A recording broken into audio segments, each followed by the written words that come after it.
Chinese President Xi Jinping na October 9 fauba Hangzhou da chatagadaba 18 suba Asian Games hogdokre.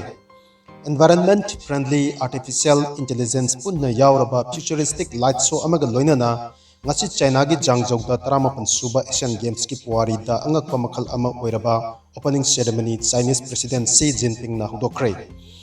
Arunachal Pradesh tagi India gi athlete ahum China visa pidaduna games asida yahondabagi India China anigi marakta diplomatic mari phattana laizarabasu fajaraba mitpham hongba yadraba opening ceremony adu Asian continent asigi apunbagi spirit China gi cultural history amasung technology kaya ga loinana pangthokhi.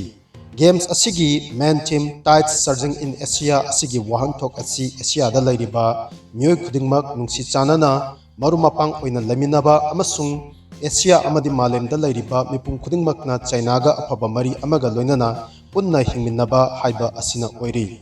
Zawragna pung anigi mayada chathagiba grand evening adugi nunggi oiba timdi Kwantang Relgi ithak ipom hauraba isinggi saruksingna Hangzhou phauna chenthaba aduni. Lagliba October 9 phauba chathagadaba ngasi Chinese President Xi Jinping na hokdokiba 18 suba Asian Games asida punna lebak nifu mangadagi athlete lising 12 na lemjaningai oiraba awangba thaki mana launanabagidamak lamba tongnagadawri.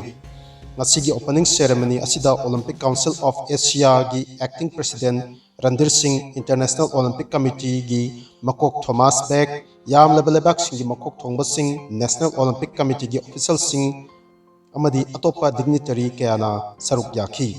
Manipurna Dilibu ani amada maithiba pikre.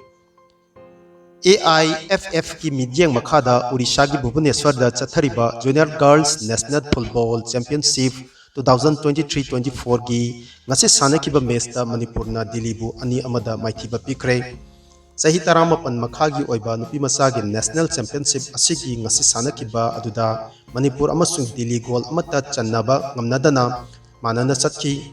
Match atugi 55 suba minute Manipur ki namarakpam erinana 55 suba minute goal ama chanduna Dili digi mangzin tharaga chatki. Manipurna ball hena paiduna makhatana changsilakiba attack amada erinana 70 suba minute ani suba panjal chanduna Dili dagi 2-0 da mangzil thaki. Manipurna goal ani mangjin thaduna match ki aroiba matam phauba sanaraba matung additional time gi manga suba match ki 95 suba minute Dili gi striker Vani Kalukana goal ama handokpa ngamki. Group league ki ahanba sanakiba match ta Manipurna mai pakhiba loinana team mari lairiba group B da point 3 mangjin thaduna chali.